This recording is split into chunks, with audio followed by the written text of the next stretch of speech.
by walking. Medium and longer destinations are served by public transport modes, and these are to be made attractive. Available in high frequency with easy and comfortable access for pedestrians. First step cities have to do is building up an extensive public transport network. Ideally elevated rail with electric feeder buses and locally appropriate supporting modes of transport like water buses or cable cars. Parallel walking access and biking facilities with safe road crossings must get improved citywide.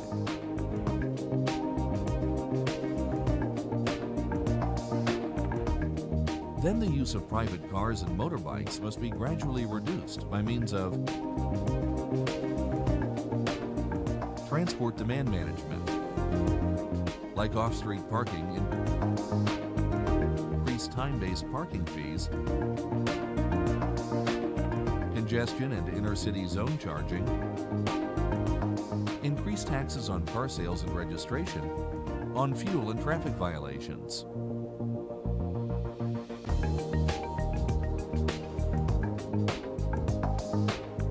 With the ultimate goal of traffic-calmed or even car-free inner cities. Public space in inner cities is returned to the citizens, who are all pedestrians in the first place. Together we can bring the smiles back into their lives.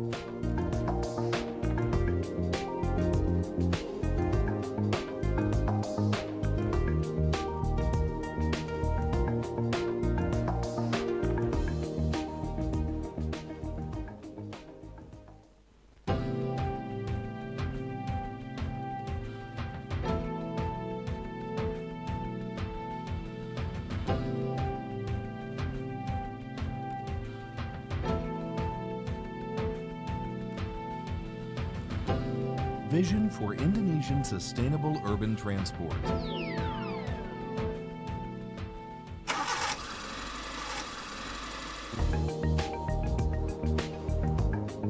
Jakarta. With near gridlock traffic, the severely endangered public health, and a paralyzed economy,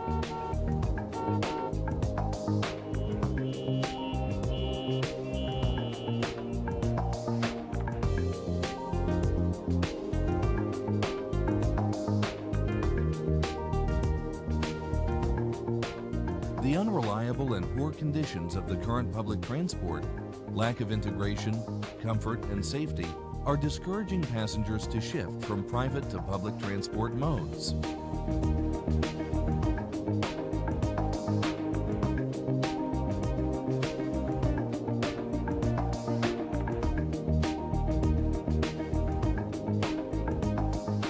Let us think. Wouldn't it be great if we can have non-motorized transport, like proper pedestrian facilities and bike lanes? Public transport as elevated rail and feeder buses.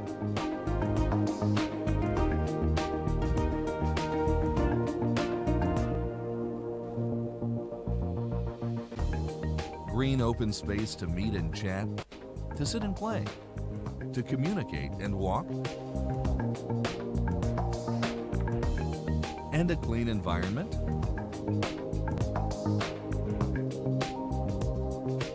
We need to stop private vehicles entering the city. It's a call for a long-awaited simplification of the urban mobility setup, which only needs a fully operational multimodal public transport network system, plus the supporting facilities for non-motorized mobility, such as walking and bicycle riding.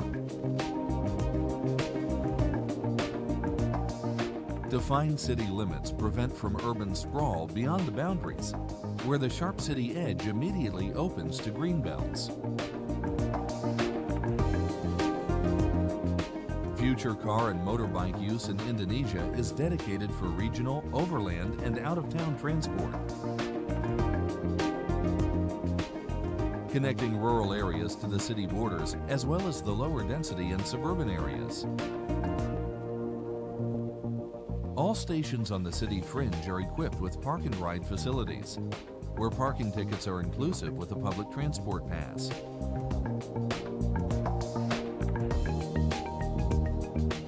Walking as the fundamental way of urban mobility is given priority by extensive facilities, which become most elaborated for seamless access to feeder buses, BRT, and MRT stations.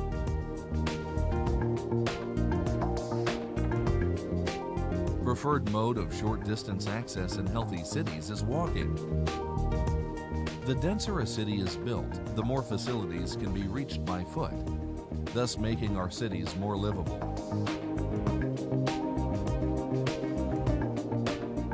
Land use and building codes follow a transit-oriented development, making connecting stations an integral part of dense urban structures. Inner-city megastructures are dedicated to multi-usage and connected to each neighboring building by sheltered walkways, on ground or elevated.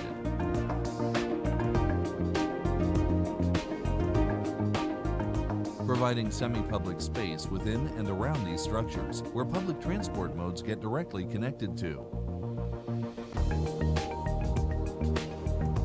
With an extensive network of the bus rapid transit system in bigger cities combined with elevated rail networks and an easy access for walking or biking to the station, the major demand for mobility can get covered.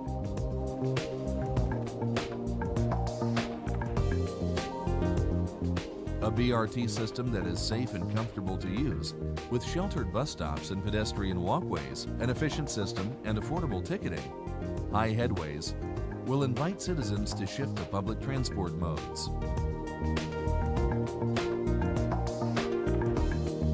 Smaller scale feeder buses, regulated ONCOTs, pedicabs, and electric taxis complement the seamless connections within this hierarchy of urban public transport. The backbone of public transport in larger cities consists of a network of elevated mass rapid transit lines. Exclusively dedicated bus rapid transit lines complement and support this citywide network, where stations are no further than 1 kilometer from any location within the inner city. Walking and cycling are the most efficient and effective contribution to sustainable, environmentally friendly, and low-carbon transport goals. Bicycle and pedestrian networks provide opportunities to go anywhere close and to access other means of transport. Indonesian cities are supported to become walking friendly. Improved pedestrian facilities will induce walking as the primary mode of transport and encourage the shift from private vehicles and other modes and reduce traffic congestion, greenhouse gas emissions, air pollution, noise, energy consumption, financial expenses for transport, and increase public health, communication among citizens, attraction to recreational and touristic facilities, business and adjacent outlets, safety, the overall livability of our cities. Indonesian cities are assisted to define limited borders and create density within, so that distances are kept moderate and a great part of the demand for access is covered by walking. Medium and longer destinations are served by public transport modes, and these are to be made attractive, available in high frequency with easy and comfortable access for pedestrians. First step cities have to do is building up an extensive public transport network. Ideally elevated rail with electric feeder buses and locally appropriate supporting modes of transport like water buses or cable cars. Parallel walking access and biking facilities with safe road crossings must get improved citywide.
Vision for Indonesian Sustainable Urban Transport.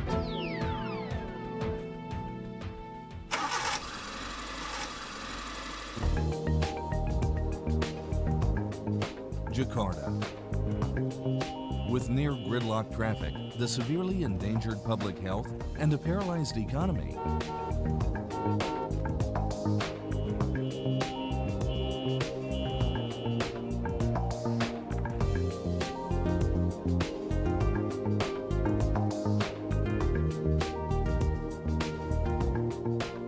the unreliable and poor conditions of the current public transport, lack of integration, comfort, and safety are discouraging passengers to shift from private to public transport modes.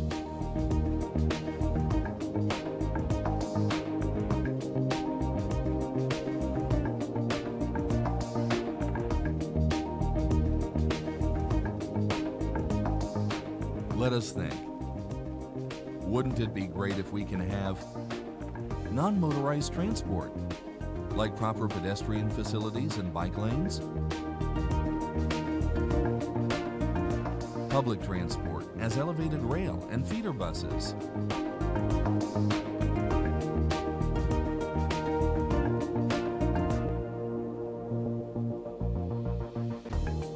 Green open space to meet and chat, to sit and play, to communicate and walk, and a clean environment.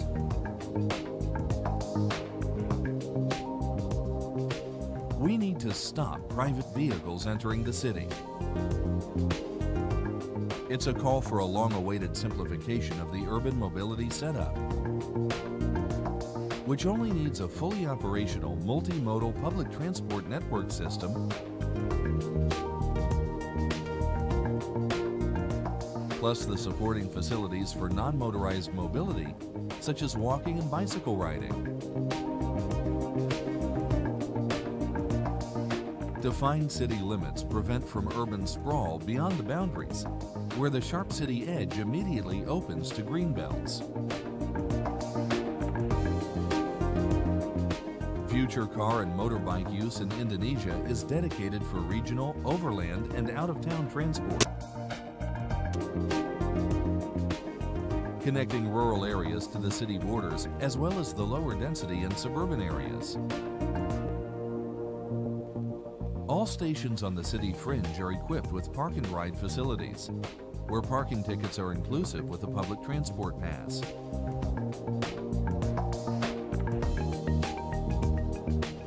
Walking as the fundamental way of urban mobility is given priority by extensive facilities, which become most elaborated for seamless access to feeder buses, BRT, and MRT stations.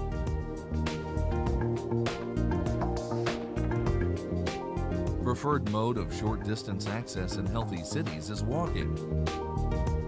The denser a city is built, the more facilities can be reached by foot, thus making our cities more livable.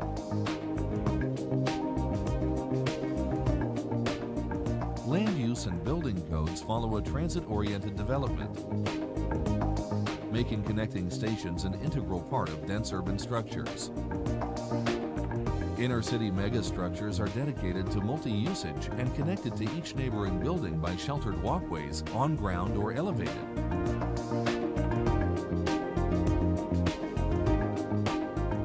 Providing semi-public space within and around these structures where public transport modes get directly connected to.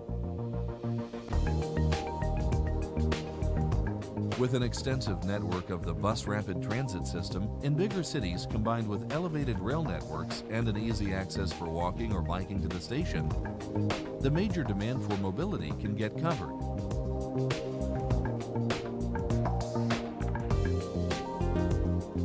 A BRT system that is safe and comfortable to use, with sheltered bus stops and pedestrian walkways, an efficient system, and affordable ticketing, high headways, will invite citizens to shift to public transport modes.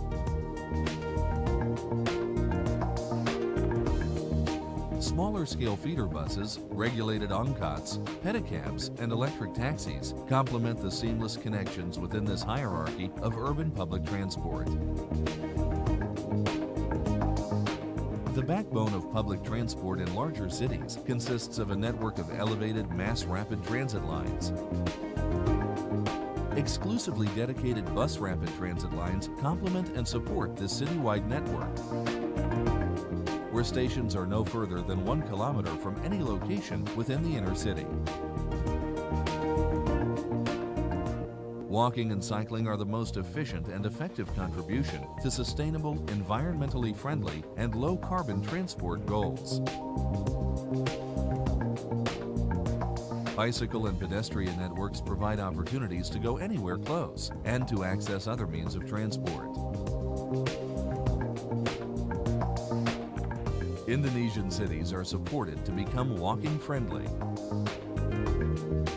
Improved pedestrian facilities will induce walking as the primary mode of transport and encourage the shift from private vehicles and other modes, and reduce traffic congestion, greenhouse gas emissions, air pollution, noise, energy consumption, financial expenses for transport, and increase public health, communication among citizens, attraction to recreational and touristic facilities, business at adjacent outlets, safety, the overall livability of our cities. Indonesian cities are assisted to define limited borders and create density within, so that distances are kept moderate and a great part of the demand for access is covered by walking. Medium and longer destinations are served by public transport modes, and these are to be made attractive, available in high frequency with easy and comfortable access for pedestrians. First step cities have to do is building up an extensive public transport network. Ideally elevated rail with electric feeder buses and locally appropriate supporting modes of transport like water buses or cable cars. Parallel walking access and biking facilities with safe road crossings must get improved citywide.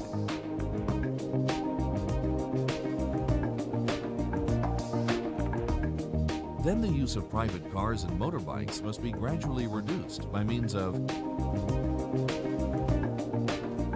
transport demand management, like off-street parking, increased time-based parking fees, congestion and inner-city zone charging, increased taxes on car sales and registration, on fuel and traffic violations.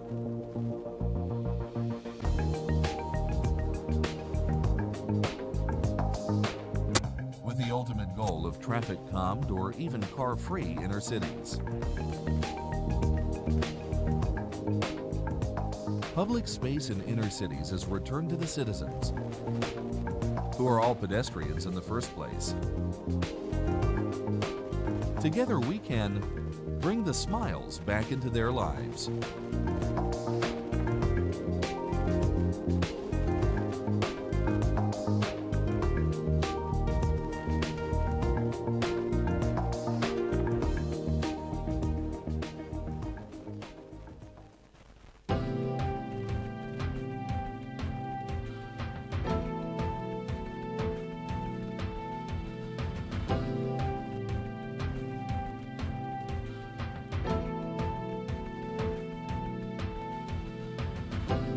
Vision for Indonesian sustainable urban transport.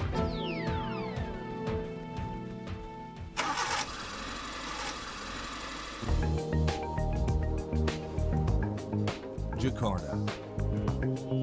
With near gridlock traffic, the severely endangered public health, and a paralyzed economy,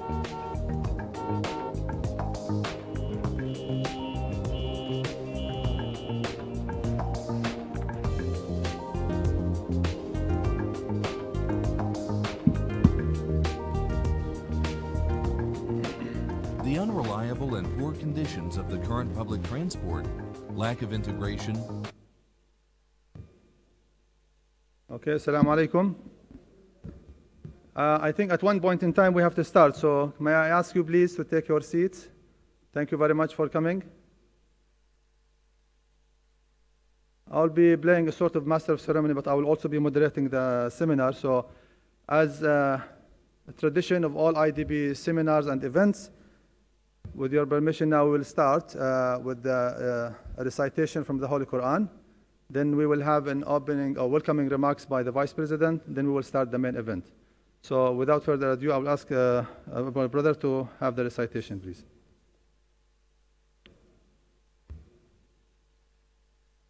Can you start? There is here.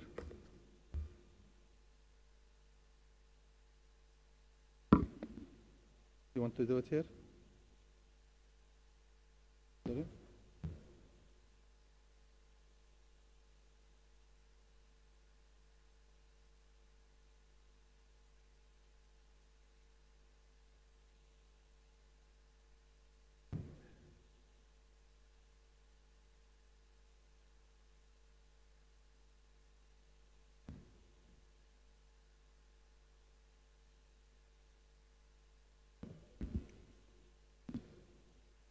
السلام عليكم ورحمة الله وبركاته. أعوذ بالله من الشيطان الرجيم.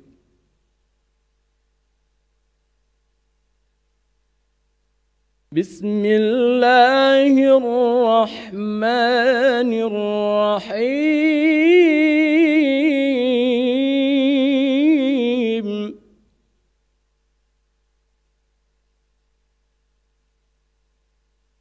ولئن سألتهم من خلق السماوات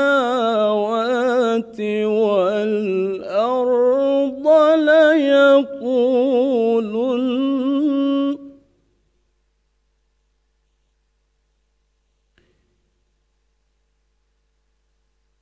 ليقولن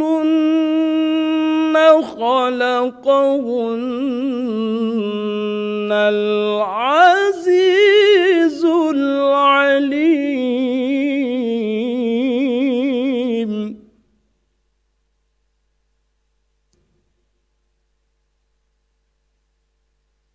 الذي جعل لكم الأرض مهدا وجعل لكم فيها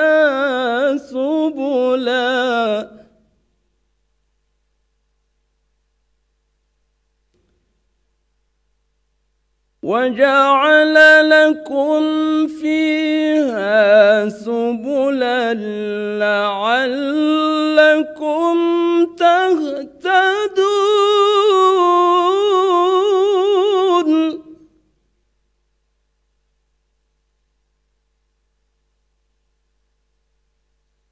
والذي نزل من السماء ماء بقدر فأنشرنا به بلدة ميتا كذلك تخرجون.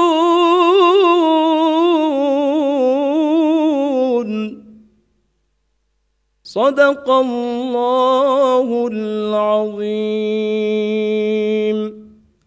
السلام عليكم ورحمة الله وبركاته.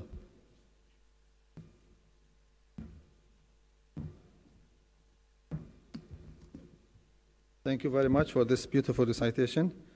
Welcome everyone to this seminar on the role of a climate-friendly transport system in promoting inclusive growth.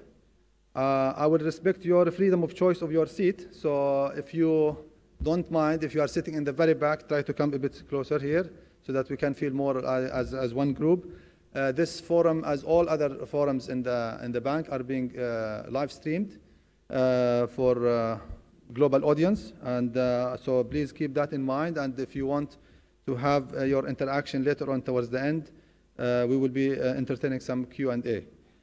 We hope this session will add value to your knowledge and stir some important discussion on the role of international financial and development organizations that they can play in meeting the Sustainable Development Goals with respect to transport and climate change. Before we start, I would invite our technical discussion. I will invite Dr. Mansour Mukhtar, who is the Vice President of Operation of the Islamic Development Bank, to give his welcoming remarks. Mansour.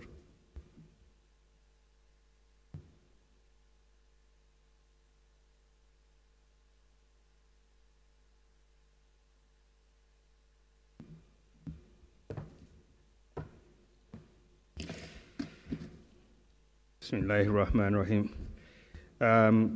Distinguished panelists, dear guests, ladies and gentlemen, on behalf of the Islamic Development Bank Group, we would like to welcome you all to this seminar. I would also like to express our thanks and appreciation to the distinguished speakers for honoring IDB Group's invitation to be part of this seminar. As we all know, 2015 has been an exceptional year for the global development agenda. Among other things, I think the most significant event was the launch of the post-2015 development agenda on the Sustainable Development Goals during the 65th session of the United Nations General Assembly in New York. This proposed a holistic and integrated and ambitious, I would say, development agenda that was adopted by the political leadership and this important gathering. Of course, the adoption of this was preceded by a gathering of world leaders in Addis Ababa for the 3rd UN Financing for Development Conference to review innovative means of financing the world's evolving development agenda and address the challenge of scaling up the financing required to meet this ambitious agenda. It was tagged at the time moving from billions to trillions in terms of how we could scale up the level of financing. And thirdly, related to these themes was the launch of the new Global Climate Change Framework at the 21st Conference of the Parties of the United Nations Framework Convention on Climate Change in Paris, which was really seeking to integrate the climate finance and development finance agenda to present these as opposite sides of the same coin. As development practitioners and policy makers, these and other global policy frameworks require us to think about the way we approach sustainable development and finance. During the Conference of Parties on Climate Change in Paris, the COP21, 52 out of the 56 IDB member countries submitted ambitious, intentional, nationally determined contributions to combating climate change, including Indonesia. And an important, really, aspect of implementing these is to look at creative ways of financing these proposals. For our own part, the Islamic Development Bank Group is committed to further collaborating with the donor community to scale up its efforts in financing climate-related projects to help these member countries achieve their climate action plans outlined in their INDCs. Specifically, in COP21, IDB, together with the other multilateral development banks, announced their commitment to improving climate resilience of transport systems, including building awareness on the need to protect transport services, mainstreaming climate resilience in transport policies, plans and investments through the development and use of improved tools and methodologies, capacity building, and project financing. Without further ado, I call on the eminent panelists to share their thoughts and experiences on climate change initiatives focusing on transport and mobility that could support countries in their quest to contribute towards meeting the global climate change targets. I wish you all successful deliberations, and thank you very much for your kind attention. Thank you.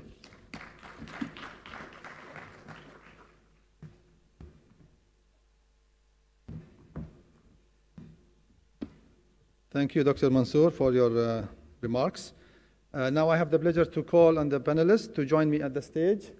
And by the way, let me call them one by one, and then we will have a bit more time to introduce them. Terrell Duncan, please. I think you have a sign on next to your seat. Nancy Van Dyck, Manfred Breitbart, Corny Hosinga, and Bambang Prihortono.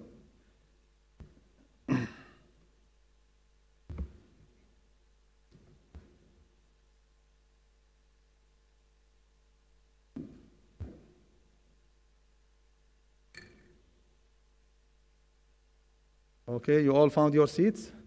So we are aware that the audience may be quite diverse. We don't expect you all to be expert in transport technical issues or the complexities of climate change, but we really wanted to have this seminar to give an overview of the topic and how such transport systems that are environmentally friendly, as we call them, could achieve inclusive growth. We thought of having two distinct parts of the seminar. By the way, there is a brochure at the front. I hope that you had the chance to take a copy, which among other than the program and the background, it has also a more detailed CV of all the panelists, which we will not have time to read them on the stage. In the first part, we will have presentations from each participant, from each panelist. And the second part will be in the form of a panel discussion, which I will try to moderate. And then if we have time at the end, we will have some question and answer from the audience and maybe from the live streaming. We have lined up an excellent panel, as you can see from the panel that is described in your program, that covers a wide range of expertise. Experts from the World Bank, the Asian Development Banks, these are our key development partners, especially in Asia, GIZ and Partnership on Sustainable Low Carbon Transportation, and last and not least, the Ministry of National Development Planning, or BABINAS, our host. But let me first, before we give them the floor, to take 2 minutes to try to set the scene for the seminar. Annually, the world spends approximately $9 trillion on infrastructure across all different asset classes. And I will not blame you if you get mind-boggled with the numbers, billions and trillions. Among this, 2.6 trillion are spent on economic infrastructure, which includes transport, energy, water, and telecommunication. However, this is not enough. The annual infrastructure gap is estimated to be nearly 1 trillion annually. Adding to this existing financing gap, the climate challenge and threat of meeting the global target of maintaining climate change below the 2 degrees Celsius target, infrastructure investments need to be more environmentally friendly, resilient, and sustainable than ever. A little bit on IDB for those, because we are probably in the local context of Indonesia. I'm sure you know about IDB as one of the key development partners of Indonesia. But in IDB, over 90% of our financing goes to infrastructure, including about 70% to physical infrastructure such as energy, water, transport, and sanitation. Transport takes up 1/3 of our total portfolio. So you can see how important transport is in the overall development business of the bank. The other 20% goes to social infrastructure such as education, health, and agriculture. Yearly, this amounts to about $5 billion. Over the past few years, our transport financing has significantly increased, currently exceeding 35% of our sovereign infrastructure financing. In light of the growing transport demand from our member countries and the change in the global development landscape, IDB is currently embarking on a new transport sector policy, which will be built on 4 main pillars: transport in support of economic growth and regional integration, transport that enables social inclusion, promotion of road safety, and sustainable transport entailing climate change, of course. Seminars such as this one can provide a platform to IDB to engage closely with our development partners and stakeholders to ensure that our plans moving forward are well aligned with their needs and are most effective. With this short introduction, let me now introduce the speakers and start with our first part of the seminar. As I said, the first part will be a series of presentations, about 10 minutes each. And on your behalf, I again appeal to the panelists trying to stick to the time so that we can have a fair distribution of time between presentation and discussion and finally question and answer. So we will go in the order that mentioned in the program. I will start with Terrell Duncan, who is a technical advisor for transport at the Asian Development Bank. Technical advisor, by the way, is a new term in ADB, I understand. It means someone who's guru in his field and is providing the knowledge and the know-how for the institution on this field. And you have a full CV in the program. So, Terrell, the floor is yours.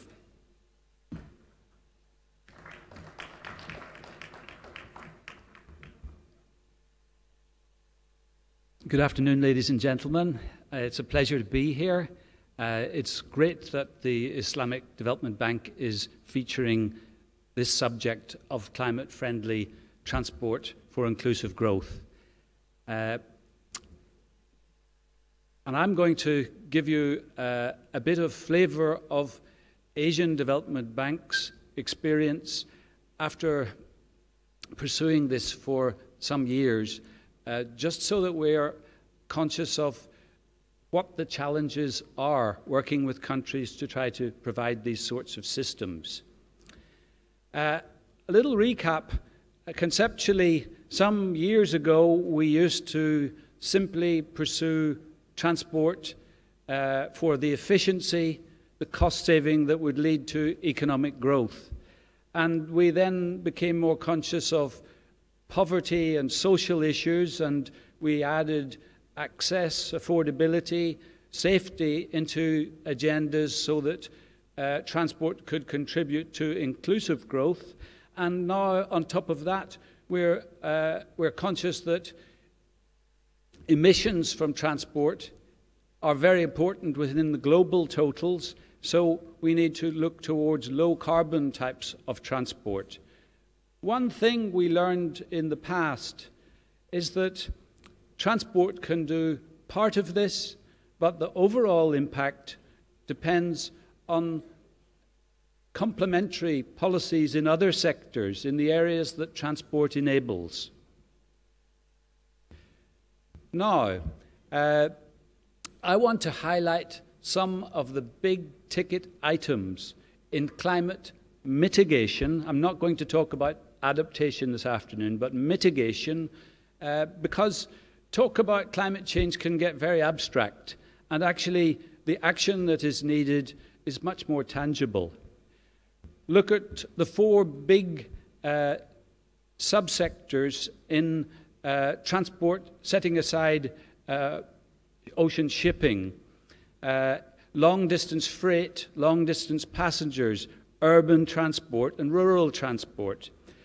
There's big opportunities for climate-friendly, inclusive transport, and they require change.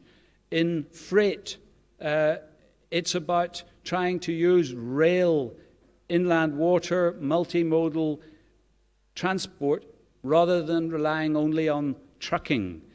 In passenger, long-distance passengers, again, rail has great potential. In urban transport, well, we see in many cities all of the problems associated with congestion. We need good mass transit and non-motorized transport.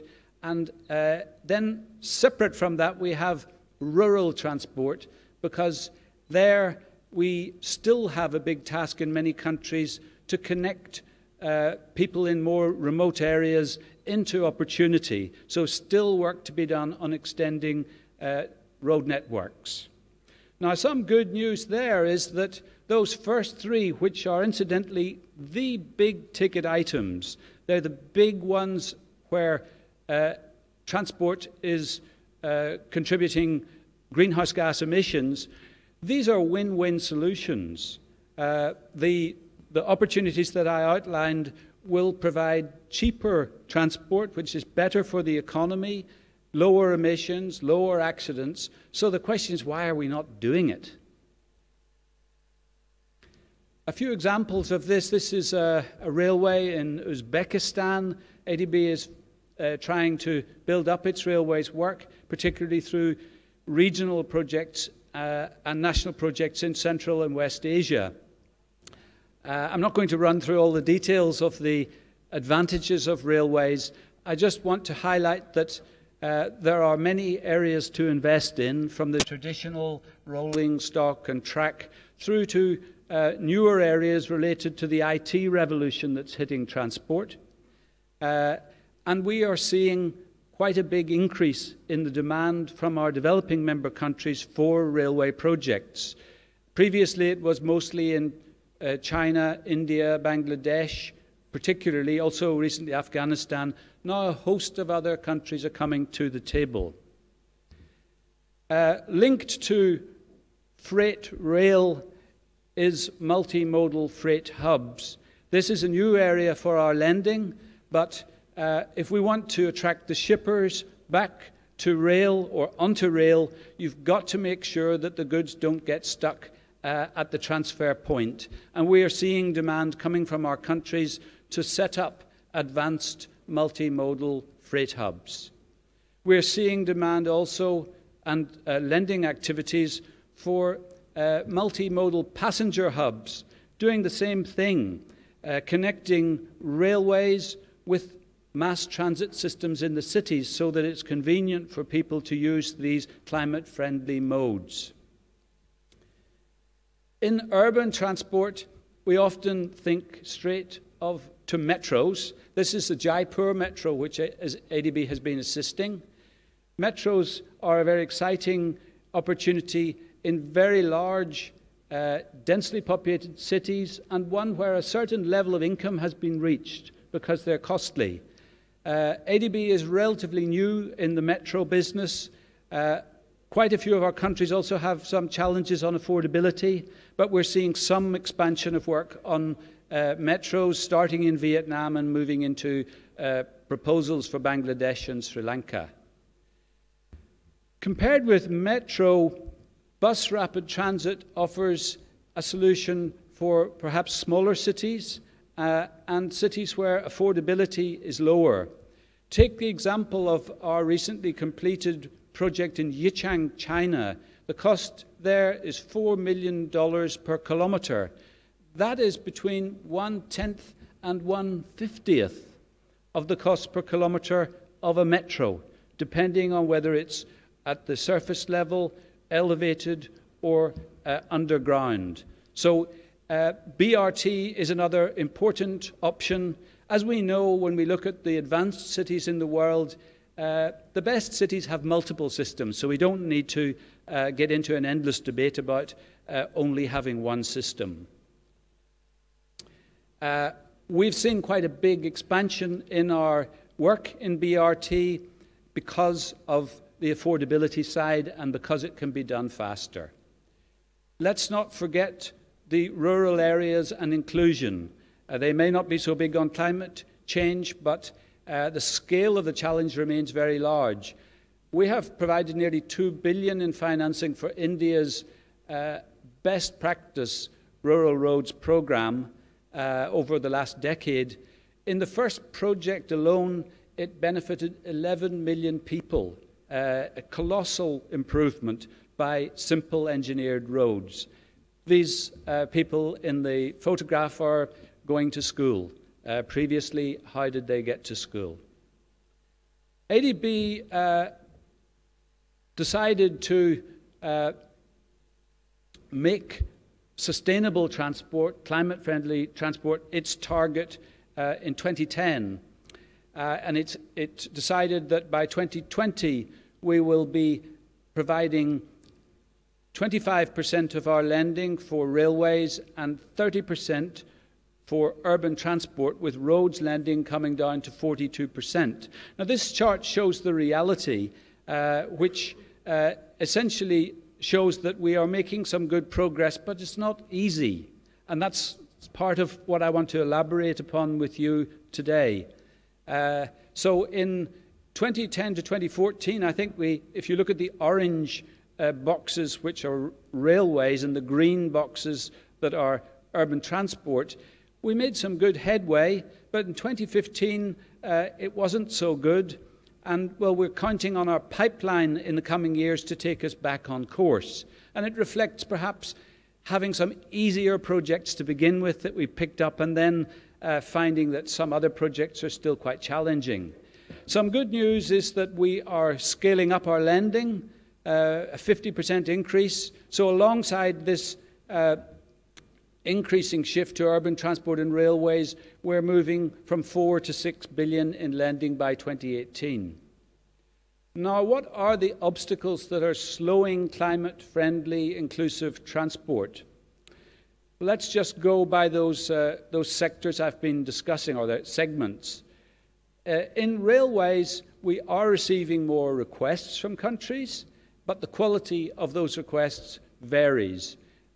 Particularly, there's the challenge of railways coming to terms and committing to being more commercial so that they can have bankable projects.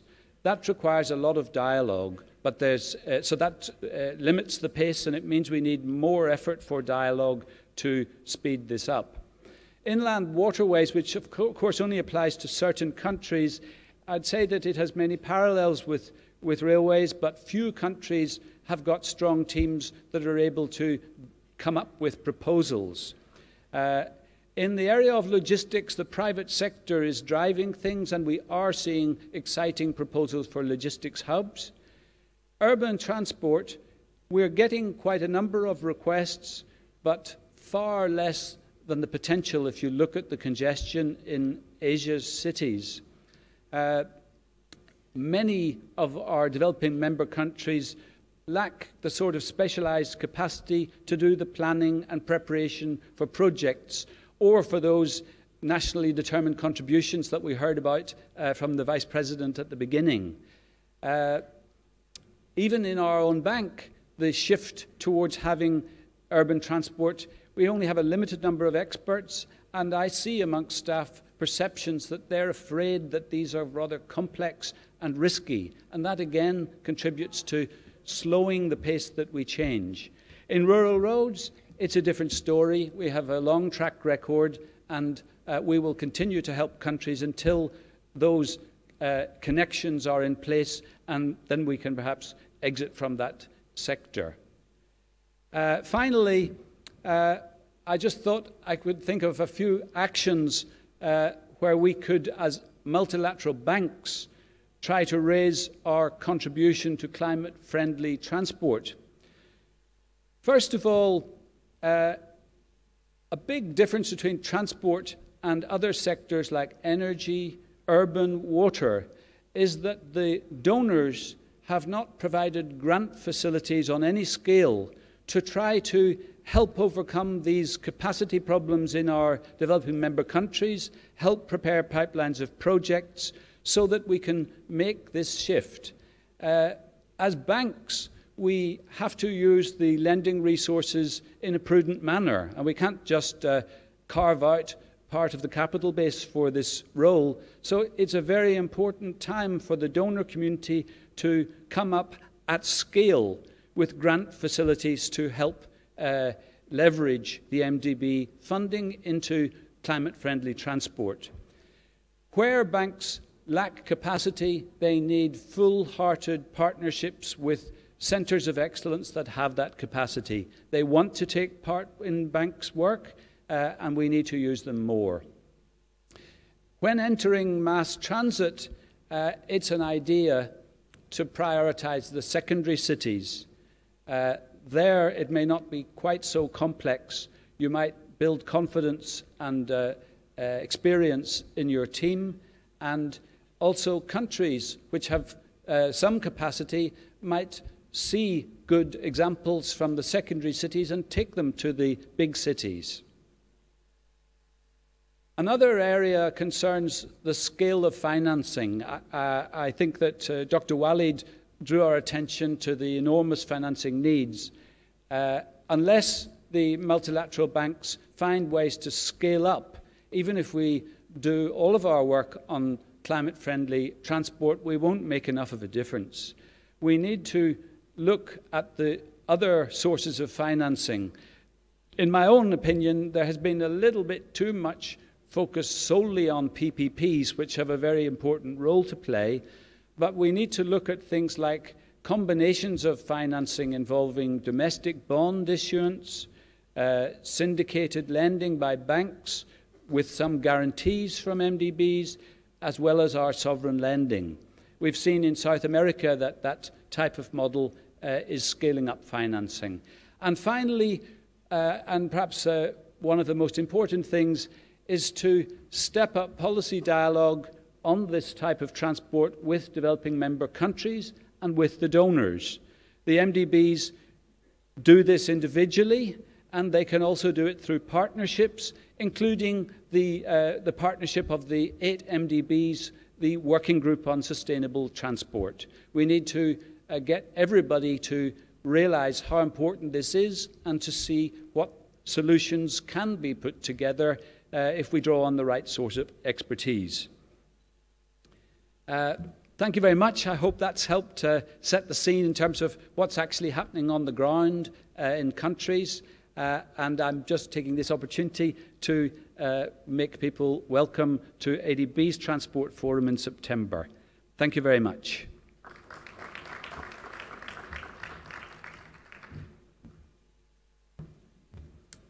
Thank you, Terrell, and for this last advertisement for your upcoming event, we will be happy to join.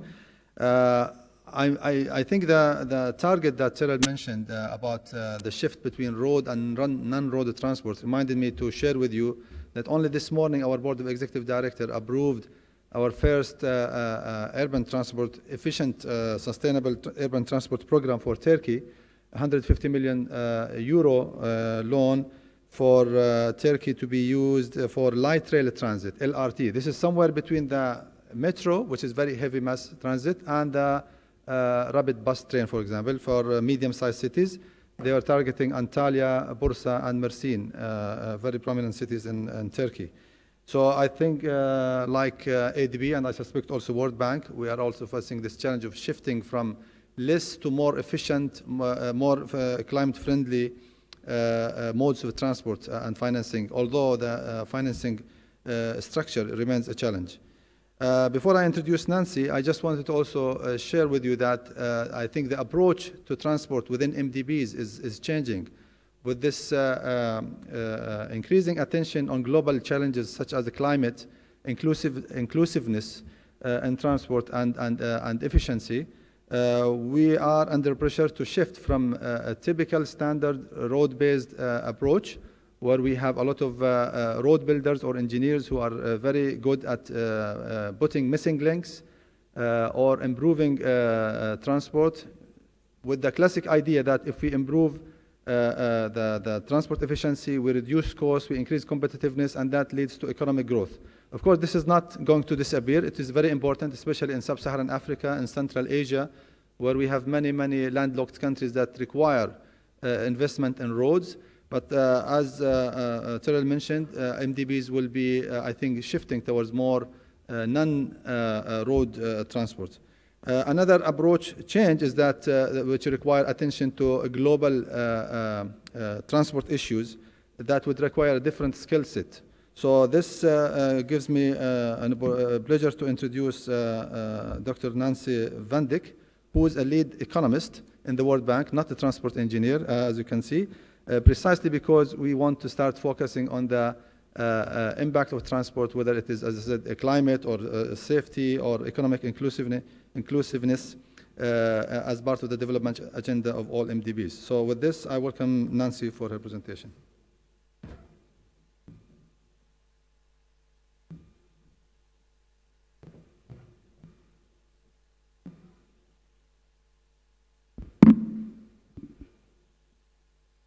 Thank you, Dr. Walid, and thank you very much for inviting the World Bank Group to share their perspective on a very important topic.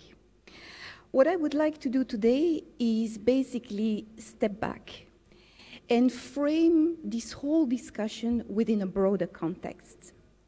Now, last week in Washington, there was a very important event, the Climate Action Summit. Now, the Climate Action Summit was called by the UN Secretary General Ban Ki-moon at COP21 in Paris. And the spirit of the Climate Action Summit was very much that now that we have an agreement that 175 nations agreed to sign the climate deal, how do we move from a commitment into action? So the Climate Action Summit was very much the first critical stepping stone towards articulating an action plan for tackling the climate deal. In that context, the World Bank Group was tasked by the UN Secretary General to take the lead on the transport track. And it's in that capacity that we have accepted this invite today to share some of the discussion that took place in Washington and bear some relevance on going forward with this agenda. Now, in our mind, it is very clear that the Paris Agreement was a very important agreement. But as was said earlier, this is not the only agreement that took place and that bear relevance for the future. In New York, a few months earlier than Paris, the international community agreed to meet a number of targets, the Sustainable Development Targets, by 2030. And those targets do bear relevance for the transport community. We're talking about access, about efficiency.